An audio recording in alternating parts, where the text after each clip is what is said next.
Mateus capítulo 5, nós vamos ter 4 palavras nesse mês sobre as bem-aventuranças, né? Sobre essa questão do Sermão do Monte.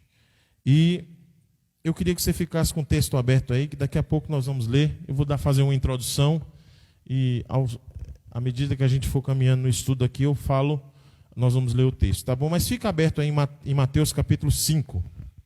Vamos fazer uma oração antes? Senhor, fala conosco nessa manhã, que a Tua palavra venha de encontro à necessidade do nosso coração, saiamos daqui edificados, tocados pelo Teu Santo Espírito, que no nome de Jesus nós possamos entender qual é a alegria, qual é a felicidade do cristão, qual é o real motivo de estarmos aqui para adorar o Senhor, para exaltar o nome do Senhor, e qual o propósito maior da nossa vida, que é servir ao Senhor. Nos abençoa nessa manhã, que a Tua palavra penetre profundamente o nosso coração. É a nossa oração em nome de Jesus. Amém. E amém. Bem-aventurado. Né? Bem-aventurado significa como é feliz. Ou seja, a felicidade, a alegria, né? O entusiasmo. Como é feliz. Né? Então, a importância que tem de sermos felizes, de termos alegria no coração. E o ser humano ele está o tempo todo buscando essa alegria, essa felicidade. Se você pesquisar, conversar com alguém, todas as pessoas que você conversar vai falar assim, qual o seu maior desejo? Eu falo, eu quero ser feliz. Todo mundo fala isso. É um desejo de ser feliz. Quero ser feliz como família, quero ser feliz profissionalmente. Todo mundo deseja ser feliz. E olha que interessante algumas definições sobre felicidade. Tem uma escritora chamada Márcia Amaral que ela fala que cada um é feliz de um jeito. E somente nesse processo de inclusão, naquilo que nós somos, é que nós vamos poder sentir o que faz o nosso coração se alegrar. Então, cada pessoa tem uma maneira de ser feliz. Tem gente que a maior felicidade dele, sabe o que é? Está lá na roça. Está na roça sentado debaixo de uma árvore lá, só isso, já se sente feliz, está alegre, a felicidade bateu no coração dele, acabou. Tem outras pessoas que a felicidade dele é o dia da folga, e quando está sentado em casa, descansando, naquele dia que ele está na folga dele. Cada pessoa tem o seu dia, tem a sua felicidade, a maneira de buscar. Mário Sérgio Cortella, um grande escritor brasileiro, fala que a felicidade é a capacidade de você ser inundado por uma alegria imensa, por aquele instante, por aquela situação. Aliás, felicidade não é um estado contínuo, é uma opinião desse escritor. Né? E é interessante que realmente é verdade, é um momento. Né? Uma das maiores felicidades, alegrias que eu tive na minha vida, lógico que a maior alegria nossa como cristão é o dia que você foi transformado pelo sangue de Cristo, que você se tornou um servo dele, mas a alegria na terra, uma das maiores alegrias que eu tive, você que é pai vai entender isso, foi no dia que eu vi minha filha nascer, primeira filha. Né? Quando ela saiu da barriga lá, eu fiquei olhando aquela cirurgia, o médico tirando, e eu fiquei todo empolgado, assim, aquele leigo, não entendia nada da cirurgia, não sabia como a criança saía toda suja daquele jeito da barriga, né? A Ludmila saiu toda roxinha, suja, e eu olhei para o médico, ela tem algum problema que ela está roxa? E o doutor, não, moço, ela ainda vai dar banho nela, vai limpar ela ainda. Eu falei, não, mas eu fiquei com aquele negócio na cabeça da menina roxa, sabe? Deixa eu pegar o outro microfone.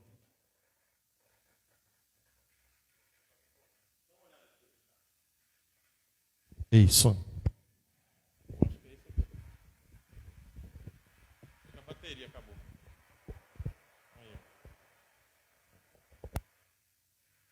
Isso.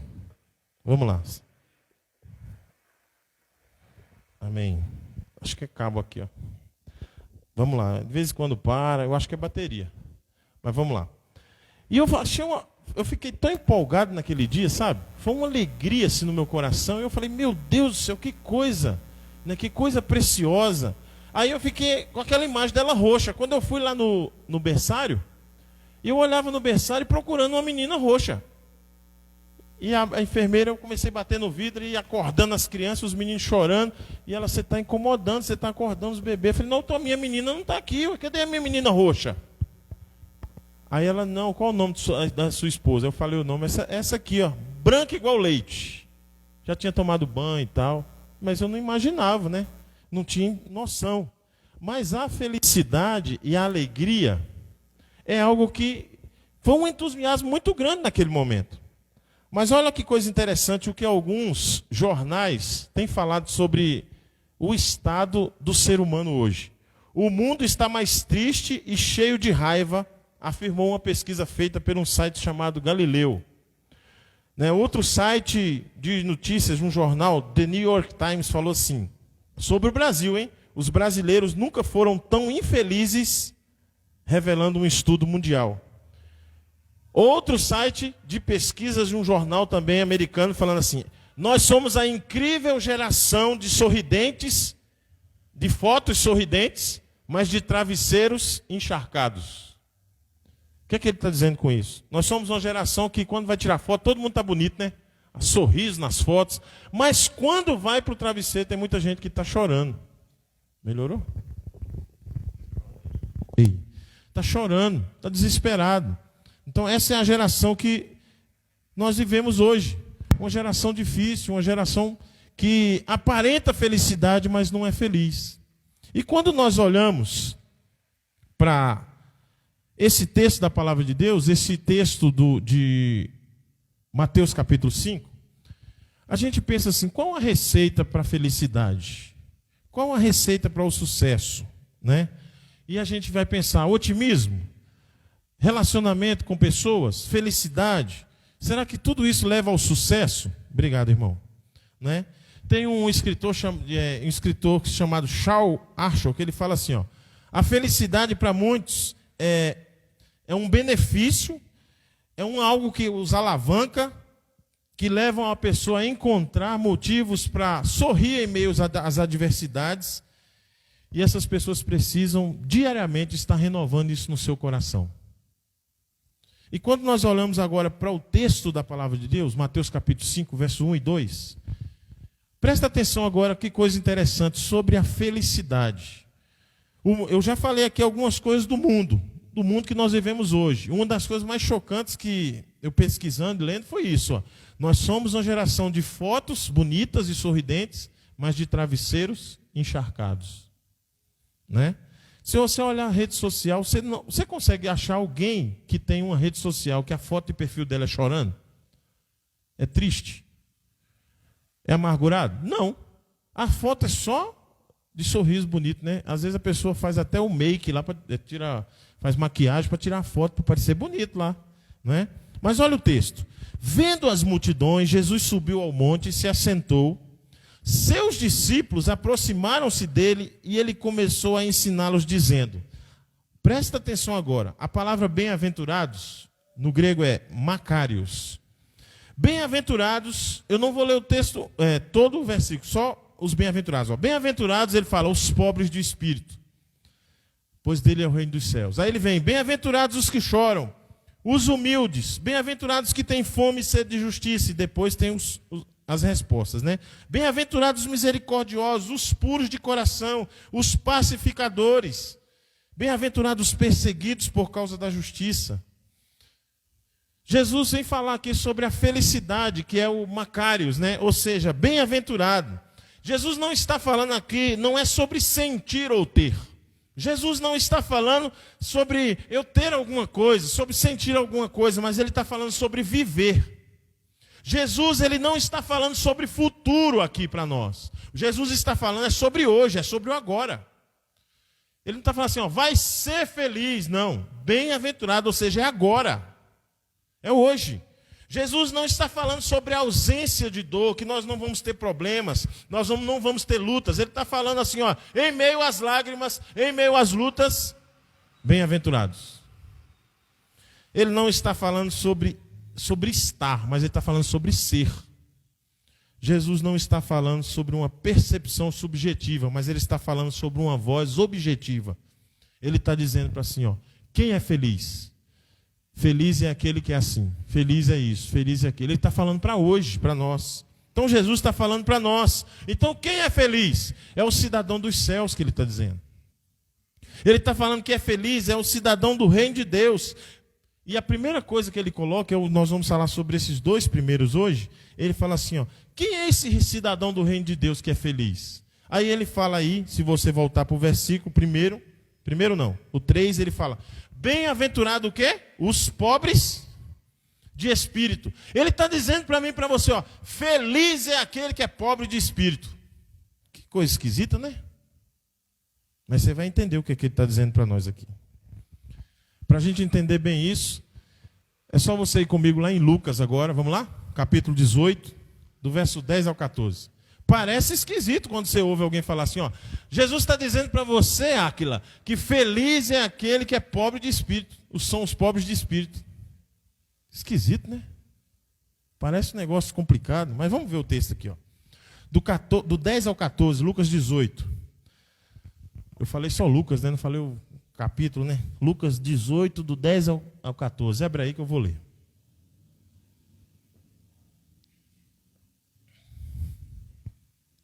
Eu acho que quem nos visitando hoje é a Geralda, né? Deus abençoe sua vida. Ela teve quarta-feira conosco. Seja muito bem-vindo. Tem mais alguém visitando a Geralda não é a primeira vez, mas pela primeira vez? Não? Deus abençoe sua vida. Amém. O texto fala assim, a partir do verso 10. 2 homens subiram ao templo para orar. Um era fariseu e outro publicano. O fariseu estava lá em pé, orava no íntimo. Deus, eu te agradeço porque não sou como os outros homens, ladrões, corruptos, adúlteros, nem mesmo como este publicano. Jejum 2 vezes por semana, eu dou o dízimo de tudo quanto eu ganho. Mas o publicano ficou à distância. Ele nem ousava olhar para o céu, mas batendo no peito dizia, Deus, tem misericórdia de mim que sou pecador.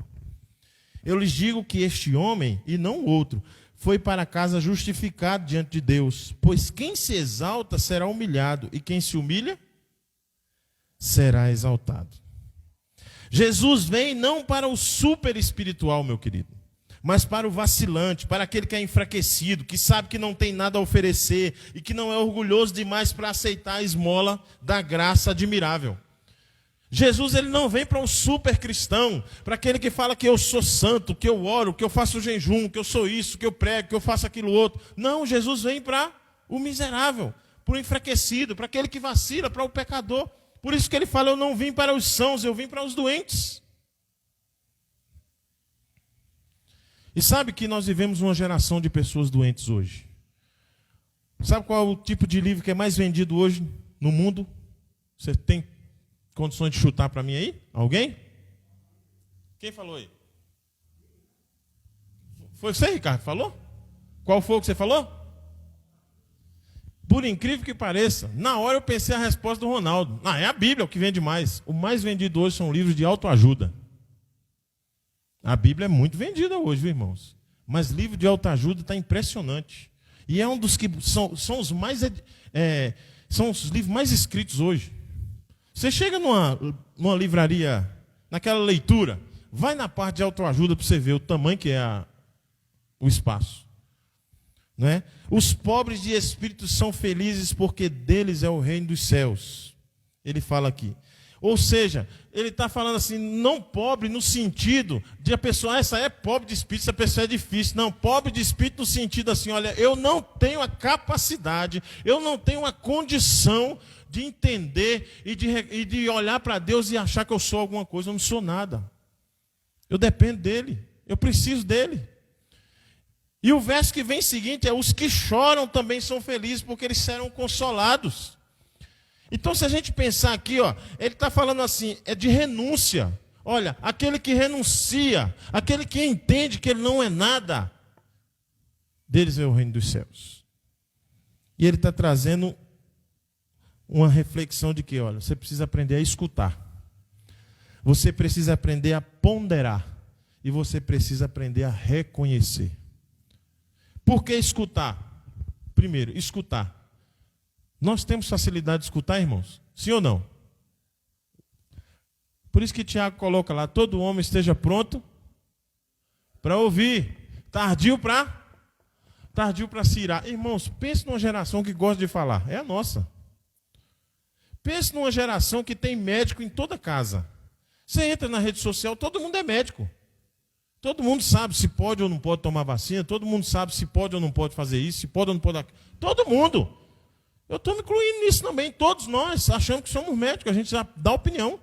Nós vivemos numa geração em que, às vezes, o médico te dá uma opinião. Isso eu estou falando que acontece, já aconteceu na minha casa, viu, irmão? Da gente ir no médico, o médico fala assim, não, senhor, pode deixar seus meninos pôr o pé no chão, deixa os meninos brincar. Minha esposa saindo do consultório. Essa médica não é boa, não. Não é boa, não. Esse negócio de botar o menino no pé no chão, vai gripar. Aí eu falo com ela assim, Franz, lembra daquela família que morava do lado da casa da sua avó lá? Os meninos andavam o dia inteiro só de cueca, sem camisa. Era chuva, só os meninos bagunçavam. Nossa, o menino andava largado, o menino nunca adoeceu. Aí a primeira nossa, que foi criada mais assim, dentro do vidro, sabe? A Ludmila. Se pegasse um ventinho, adivinha o que acontecia? Desse jeito, as mães tudo respondendo aí, ó. Aí saía do médico. Esse médico eu não gostei dele, não. Ele falou que o menino tem que pôr o pé no chão, tem que deixar assim, deixar assado. Aí eu falo, então para que a gente foi no médico? A gente às vezes conversava isso e várias vezes a gente discutiu. Chegou um ponto e falou assim, não vale a pena perder tempo discutindo sobre isso. Está errado. Nós temos que aprender o que hoje, irmãos? Escutar. Nós queremos falar muito, mas nós não queremos escutar. Então nós somos uma geração que queremos fazer igual o fariseu. Olha, Deus, eu já fiz 2 jejuns, eu já fiz isso, eu já fiz aquilo outro, estou pronto aqui, ó. Pense num cara crente, sou eu. Aquele ali não vale nada não, mas eu sou crente. Esse, literalmente, é pobre de espírito. Mas o pobre de espírito que o texto está trazendo para nós é o cidadão que reconhece. Pobre no sentido assim, ó, eu não tenho capacidade. É só Jesus mesmo. Esse vai herdar o reino dos céus. Esse que aprende a escutar. Segundo, esse que aprende a ponderar. Nós muitas vezes não ponderamos as situações. Nós não ponderamos, às vezes, nem quando... Quer ver um lugar que a gente não pondera? É comprar. Quem não gosta de comprar, irmãos? Todo mundo gosta de comprar. Mulher, então, todo mundo. Mas mulher gosta mais do que o homem. Tem homem que gosta mais do que mulher. Mas gosta de comprar. E não é ruim não, irmão. Só que a gente tem que comprar quando você tem o quê? Condições, né? Mas nós vivemos, muitas vezes, nós não ponderamos. Nossa, estou pensando em trocar de carro. Aquele carro ali é o ideal para mim. Quanto vai ficar a prestação? 2.000. Não tem problema não. Ganha 1.900. Quer pagar uma prestação de 2.000. Lá em São Paulo, o que mais tem dentro da GM... Isso foi membro da igreja que trabalhava lá, que falava comigo, pastor, o que tem de carro lá para mandar para o leilão, não porque está batido, porque os caras não aguentam pagar e deixam o carro aí, ó. Aí vai ter que ir para o leilão ou vender mais barato. E às vezes coloca Deus na situação. Ô pastor, eu orei, Deus falou que era para comprar, eu fui lá, comprei, peguei a Bíblia e não aguentei pagar. Não pondera as coisas, não pensa antes de fazer. E ele fala assim, olha, é feliz aquele que pondera as coisas, que pensa primeiro.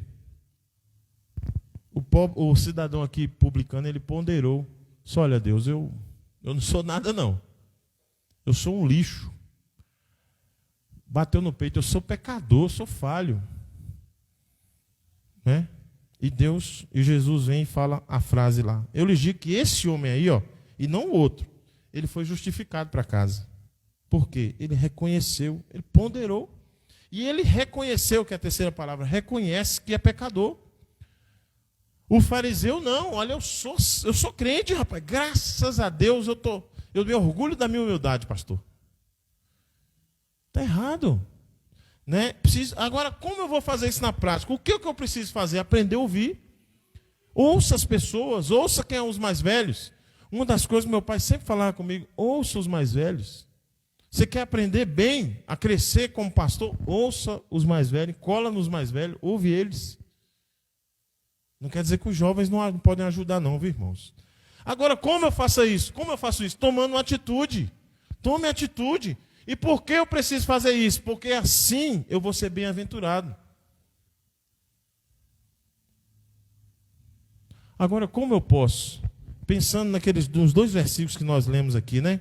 Bem-aventurados os pobres de espírito e os que choram. Os pobres de espírito, porque dele é o reino dos céus. Agora, bem-aventurados os que choram, porque eles vão ser consolados. Irmãos, saber que o Senhor nos consola é a melhor coisa que tem.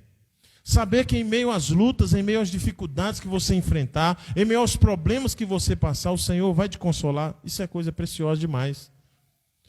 Não é esposa, não é pastor, não é igreja, é o Senhor que nos consola. É o Senhor que nos conforta. É o Senhor que traz consolo, que faz a pessoa que não é cristã olhar para nós e falar assim, vem cá, morreu o seu parente, você está aí tranquilo. É Deus que nos consola. Quando eu perdi meu pai, eu chorei, foi 2 dias depois que ele faleceu. Mas antes, parece que Deus me deu uma força, assim, porque eu precisava ser firme para poder ser esteio para minha mãe, que estava lá, muito abalada, meus irmãos, mas Deus me deu muita força naquele. Depois eu desabei chorar, mas eu senti o consolo e o cuidado de Deus, sabe? Como é bom saber que Deus nos consola, Deus cuida de nós, Deus cuida da nossa vida, da nossa casa, da nossa família. Pensando nisso, como nós podemos refletir para aplicar isso no nosso coração? Primeira coisa, irmão, se você tem que ter no coração, se você quiser ser feliz, olha, baseado nos 2 versículos aí, né? Questão dos pobres de espírito e dos que choram. Primeira coisa, se você quiser ser bem-aventurado, renuncie qualquer justiça própria. Não fica tentando fazer justiça, se defender, não. Uma das coisas que eu aprendi na minha caminhada de ministério, no pastorado, é deixar Deus te defender. Se você estiver errado, vai lá e reconhece seu erro. Agora, se você não está errado, não vai brigar para tentar te defender, você se defender, não. Deixa Deus ser o seu juiz. Renuncie qualquer forma de justiça própria, de achar que você tem que ser. Como assim, pastor? Me explica, baseado no texto de Lucas aí, pensa no fariseu, ele estava dando justiça própria. Olha, Deus, eu jejum, eu faço isso. Ele estava explicando para Deus, eu estou pronto para ir para o céu. Justiça própria, querendo mostrar o que fez. Isso acontece muito conosco. Eu vou citar exemplos que acontecem na igreja. No geral, viu, irmãos? Eu estou há 2 anos aqui, não presenciei situações ainda assim, e oro para não presenciar, mas eu já pastoreei lugar onde uma determinada irmã fez o bolo de aniversário da igreja. E o pastor aqui esqueceu de falar o nome dela. Ô, irmão, bolo bonito, hein? Que coisa maravilhosa, vamos comer o bolo e tal. Eu não falei o nome da irmã, Dias depois eu ouvi uma pessoa falar para mim assim, pastor fulano falou que não faz bolo mais para a igreja, porque o senhor não falou o nome dela lá na frente. Renuncie qualquer desejo de o seu nome aparecer. Quem tem que aparecer é Jesus. Às vezes nós queremos buscar mérito nas pessoas e Jesus está lá de cima e Deus está lá de cima olhando e falou assim, quem tem que te dar o mérito é quem? Não sou eu. Por que você está preocupado com as pessoas? Eu falava muito isso com meu pai. Quando eu cheguei no seminário, empolgado, estudando, conheci o reverendo Ludgero, e o homem dava uma aula que parecia uma mensagem, sabe? Um dia ele deu uma aula para a gente sobre escatologia, e ele defendeu uma das posições que nossa igreja é contra, que é o dispensacionalismo. E ele defendeu de um jeito que ele, quando acabou de defender, ele falou assim, quem concorda comigo? Quase todo mundo levantou a mão de tanta persuasão que ele falou da palavra. Ele falou, vocês são um bando de herege, falou com a gente. Aí eu falei, que é isso, professor? Eu preguei para vocês aqui uma heresia, e vocês estão tudo concordando comigo. Mas ele falava com tanto, sabe, imponência. Alguém já viu o pastor Ludgero pregar pessoalmente aqui? Não é imponente a voz dele? Tum, aquela voz poderosa assim. Irmãos, é de tremer, parece um trovão. E aquele homem dava uma aula assim. Aí um dia eu encontrei com meu pai, foi no seminário, eu falei, pai, o senhor precisa conhecer o reverendo Ludgero e tal. Aí meu pai, eu já conheço. Aí ele virou para mim e falou assim, meu filho, o mais importante não é ser reconhecido aqui na terra. Você tem que ser reconhecido em 2 lugares. Aí eu imaginei, no céu e na terra. Ele, não, é no inferno e no céu. No inferno, porque o diabo tem que ter medo de você, que você é um pregador da palavra e que você quer ganhar alma para Jesus. E no céu, porque o Senhor vai olhar lá de cima e falar assim, meu filho está trabalhando. Aqui na terra, não procura mérito, não. Você quer ver um irmão que é famosíssimo no nosso Brasil, da igreja presbiteriana, mas se você for na casa dele, você não acredita que ele mora numa oca. Ronaldo Lindório. mora no meio dos índios. Um dia ele fez uma gravação da onde ele estava hospedado com a esposa, dormindo em cima, esteira que chama? Aquela esteira de palha, né? Esteira de palha lá, um fogãozinho a lenha. O homem é 5 línguas, o cara é poliglota. Os meninos dele falam 2, 3 línguas também. E o cara está lá. Aí meu pai falava assim, ele está lá no meio do mato e é conhecido em todo lugar. Quem nos faz conhecido é quem? É Deus.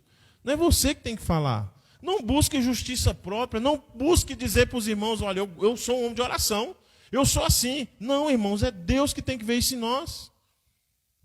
Deus olha o coração. Lembra de Davi quando foi ungido? O sacerdote chegou todo empolgado, olhou para o mais forte. Esse aqui, eu vou ungir ele. Não é esse não. Passa. E esse outro também não é não. Lá vem o franzino. O rapazinho que veio do mato. Era bonito e tal, mas era franzino. É esse aí. O que é que Deus fala para o sacerdote? Você vê o exterior, eu vejo o quê? O coração. Deus vê o nosso coração. Então não busque justiça própria, não busque justiça própria. Pelo contrário, deixa o Senhor trabalhar por você. Segunda coisa importante, tenha uma postura de maior humildade. Eu estava meditando nisso aqui e pensando na posição do publicano, sabe? Os pobres de espírito herdarão o reino dos céus, ou seja, aquele que reconhece que ele não é nada. Irmãos, se nós fôssemos analisar biblicamente quem nós somos como os trapos de imundícia. Se não fosse o Senhor, se não fosse a misericórdia de Deus na nossa vida. Então, no nome de Jesus, tenha uma postura de humildade. Como fala Paulo, considere o seu próximo maior do que você. Tenha uma postura de dizer assim, olha Deus, me ajuda, eu sou pecador mesmo, eu sou falho.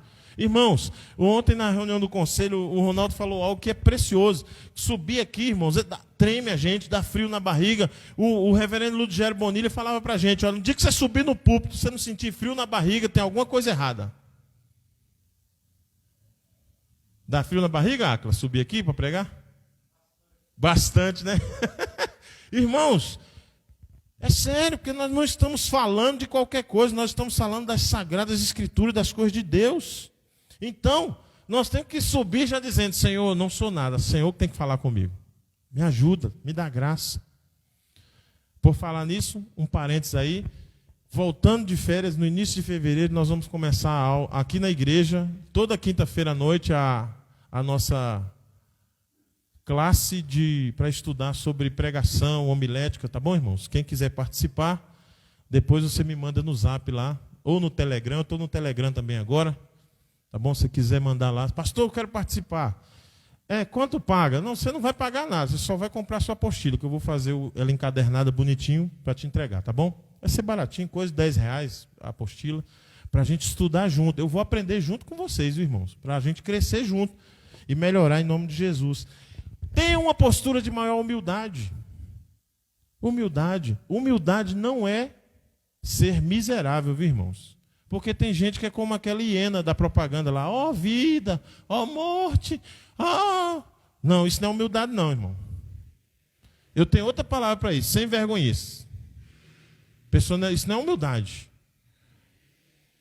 Isso é se aproveitar do outro. Ou também não ter no coração, sabe o que, irmãos? Gratidão a Deus. Porque você já viu gente que demonstra que é humilde falando assim, nossa, minha vida está tão difícil, eu vou falar para vocês, não está dando certo. Você olha, irmão, você precisa converter. Isso não é humildade, não. Isso não é humildade. O texto, a ideia aqui desse publicano é dizer, reconhecer, eu não sou nada, eu preciso de Deus, sou pecador.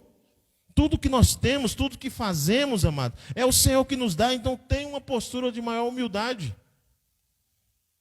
Tem uma postura. Uma das coisas que eu amo, irmãos, eu tive uma ou duas oportunidades, eu tenho mais oportunidade na quarta, mas eu não tive a oportunidade de, aos domingos, estar sentado ali ainda, para ver um dos irmãos que a gente daqui da igreja pregar, porque eu quero ser abençoado também.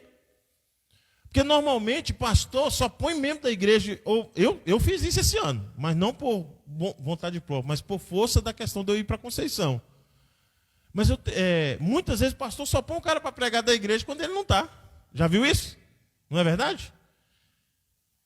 Mas a gente tem que aprender a beber também dos de casa. Deus usar Quantas vezes na quarta-feira eu saí daqui para ir para casa de carro com a minha esposa e a França, não, rapaz, a palavra hoje foi benção, irmão, hein? Falou muito mesmo no nosso coração, foi de Deus a palavra. Ou seja, mas nós temos que ter humildade de que ninguém é tão novo que não possa ensinar, nem tão velho que não possa aprender. Essa frase eu levo comigo desde o início do meu ministério. Um presbítero mais idoso do conselho falou isso comigo. Eu falei, irmão, eu não sei presidir uma reunião de conselho, eu nunca participei de uma reunião de conselho. Ele, pastor, eu vou só fazer a abertura aqui para te ajudar. Aí ele começou a reunião, foi uma benção. Quando acabou a reunião, ele me abraçou, bateu no ombro e falou assim, pastor, ninguém é tão novo que não possa ensinar, nem tão velho que não possa aprender. O senhor vai me ensinar coisas aqui também.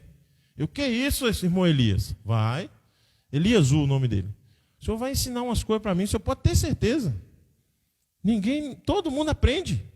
Então tem uma postura de maior humildade. Terceira lição que a gente pode tirar nesses 2 versículos. Pelo que você precisa chorar? Irmãos, sabe o que é que a Bíblia nos fala sobre chorar? Salmo 126 termina falando assim, quem sai andando e chorando enquanto semeia, voltará com júbilo trazendo seus feixes. O próprio Jesus chorou. E muitas vezes nós estamos segurando as lágrimas, não queremos chorar, por quê? Não posso mostrar para a Karen que eu sou fraca. Você está preocupado com a Karen? Você tem que preocupar com Jesus, rapaz. É para Ele que você tem que derramar as lágrimas. E você sabe que o choro incomoda? Eu vou te falar por que incomoda. Começando pela Bíblia. Tem uma irmãzinha que orava para ficar grávida. Como é o nome dela? Ana. E o choro dela incomodou quem? Sacerdote, que o sacerdote achou que ela estava o quê? Como fala no popular hoje, que ela estava chapada, né? Ih, rapaz, essa irmã está bêbada. Vamos ter que chamar os presbíteros para disciplinar. Incomodou o choro dela. Sabe o que é que incomoda muitas vezes na igreja o choro? Aí o Gabriel começa a chorar lá e a gente está no louvor. E eu começo a olhar para o Gabriel. Só lá, está em pecado. É ou não é? Aí o outro começa a chorar. E pode ter certeza que o casamento está indo para o espaço. A gente começa a julgar. Só que eu não quero falar para o que está julgando. Eu quero falar para você que chora. Irmão, por que você está preocupado com quem está olhando para você? A pergunta certa é, pelo que você precisa chorar? Porque tem coisas que a gente está querendo chorar diante de Deus e a gente não chora porque não quer demonstrar fraqueza para o outro. É ou não é? Não vou chorar não, porque senão os irmãos vão olhar para mim e vão achar que eu sou fraco. Irmãos, vou ler de novo o versículo para você ter paz no seu coração. Bem-aventurados os que choram, pois eles serão o quê? Consolados. Ah, irmão, se eu olho para esse versículo, sabe o que você vai ver em mim? Choro. Eu vou começar a chorar mais. Não vou ter vergonha de chorar. Chorar para ver minhas filhas serem mulheres de Deus, chorar para ver minha família ser uma bênção, chorar para a igreja crescer. Não tem que ter vergonha não, irmão. Por o que você está precisando chorar? Você precisa pensar nisso. Pelo que você precisa chorar? Eu preciso chorar mais pelos meus filhos que estão desviados. Então chora por eles. Eu preciso chorar mais pelo meu casamento, está tendo problemas. Chora por ele. Eu preciso chorar mais porque eu quero ver a minha igreja mais abençoada. Então chora por ela. Eu preciso chorar mais porque eu sonho em ver essa reforma toda pronta logo, logo. Então chora, irmão. E chora muito para ser logo mesmo. Mas chora, não tenha vergonha não. Ah, pastor, mas eu estou chorando e pessoas estão me julgando. Irmão, e Deus está falando o quê? Está me consolando. Então fica tranquilo. É terrível isso, mas isso acontece até na igreja, porque a igreja, até na igreja não, na igreja, sabe por quê, irmãos? Porque aqui não é um lugar de santos, aqui é de pecadores. E nós somos falhos. E vai acontecer isso, de você chorar. Rapaz, eu fiquei preocupado que eu vi a Renata chorando demais. Será que o Acla bateu nela em casa? Já pensou? Você acha que isso não pode acontecer? Não pode em qualquer lugar, porque nós somos falhos. Mas nós temos que aprender o que a Bíblia nos ensina nesse texto. Chore, porque tem um Deus que te consola. Não tenha vergonha de chorar. Sem contar que os psicólogos falam que quem vai guardando, vai começar a surgir enfermidades. Pressão, problema de pressão. depressão e tantas outras coisas mais. A gente precisa desabafar, chorar, pôr para fora. E nada melhor do que você pôr para fora aos pés de quem? De Jesus. Minha última aplicação aqui para o nosso coração. Primeiro, renuncie a qualquer tipo de justiça. Segundo, tenha uma postura de maior humildade. Terceiro, pelo que você precisa chorar. E quarto, lembre-se de quem você é. Quem você é? A frase que eu costumo sempre dizer: eu sou um pecador remido pelo sangue de Jesus. Toda vez que alguém falava com Paulo, ele falava que ele era o maior de quê? O maior dos pecadores. E deles eu sou o quê? O principal. Então lembre-se de quem você é. Lembre-se de onde você estava no dia que Deus te transformou. Ah, pastor, eu vim de um lar evangélico, mas um dia o Espírito Santo tocou no seu coração. Porque às vezes a gente fala que veio de um lar evangélico, a gente é de um lar evangélico, mas por dentro nós somos igual um sepulcro caiado. A gente é lindo por fora. Nossa, filho de pastor. Nossa, foi criado na igreja. Mas por dentro, podre e até mais fedorento do que os de fora. E o fedor é um negócio que incomoda. Ontem, quando acabou aqui, o Caleb pediu ajuda para comprar uns negócios para o mercado. Aí, na hora que a gente estava comprando lá, ele foi comprar uma carne a vácuo, né, Caleb? O moço abriu. Ele chegou a abrir? Olha aí, olha como o negócio fede. A carne a vácuo, lacrada, o Caleb pegou ela na mão, o cheiro impregnou na mão, né, Caleb? Aí ele contou para mim uma experiência que ele teve, com a sua licença, meu querido. Foi fazer um churrasco na casa dele um dia e comprou umas 6 ou 7 carnes a vácuo, foi levar. Quando ele abriu a primeira dentro de casa, parece que tinha um cadáver de alguém morto dentro da casa. Foi isso? Um mau cheiro impregnou na casa. Ele rapidinho fechou, botou e voltou no supermercado para trocar tudo. Às vezes nós estamos assim, irmão. A vácuo está bonitinho lá na exposição. Você olha, irmãos, é bonito demais ver aquelas picanha a vácuo bonitas lá. Você olha assim, nu. Essa aqui lá na grelha lá de casa, hein? Essa gordura bonita. Você já viu quando é que abre o cheiro que fica? Forte. A mioglobina, aquele suco que o pessoal fala que é sangue, mas não é sangue, é mioglobina. Aquilo ali fede de um jeito, não é muito forte. Aí eu vou falar para você. No dia que eu e você morrermos, o cheiro vai ser igual. Não tem diferença nenhuma. Então lembre-se de quem você é. Nós não somos nada, irmãos. O que nós somos hoje é simplesmente e unicamente pela graça do nosso Senhor Jesus Cristo. Então, eu queria dizer para você sobre a felicidade, fechando minha palavra dessa manhã.